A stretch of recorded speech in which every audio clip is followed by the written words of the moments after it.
Skull and Bones on consoles has extremely low resolutions at 60 FPS, made worse by a poor implementation of AMD's FSR 2. Consoles render internally at very low resolutions in their performance modes. PS5 and Series X render internally at 720p. Yes, the same resolution as Assassin's Creed Black Flag on Xbox 360.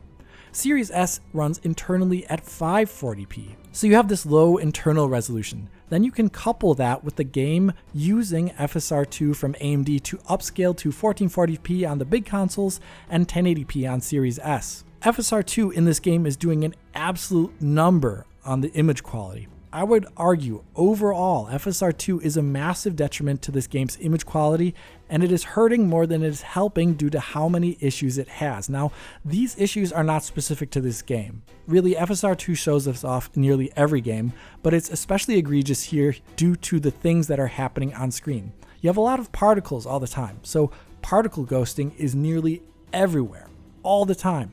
You have a lot of individual moving parts of these ships, like people, and the camera spinning, and the waves are moving the ship up and down. So you have a lot of objects always moving on screen, and all of those objects are constantly surrounded by a motion blur that is entirely made out of large pixel edges. This is an issue FSR 2 has, but since there's so much movement in this game, you see it all the time. You also have object disocclusion fizzle and massive pixel edges that happen everywhere due to anti-aliasing breaking as soon as things starts moving. In performance mode, the game just never ever looks stable. It doesn't look well anti-aliased, and it doesn't look particularly high res even though it is being up-resed with FSR 2. The problem is FSR 2 is falling apart completely in motion here.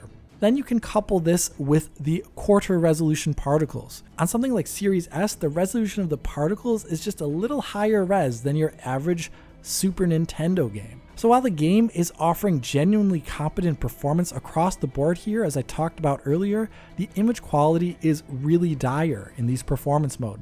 On PC, you have the ability to use DLSS or TAAU with dynamic resolution, which is what other Anvil Next games do, by the way. But here on console, for some reason in these performance mode, they opted for flat resolutions with FSR 2 and no DRS, and I don't think it really works at all. This is contrasted with the quality mode, where we see one of the largest image quality disparities I have ever seen this generation. Series X and PS5 run at native 4K, with mine not being able to find any pixel counts below that. So 720p in performance mode internally and native 4K in quality mode.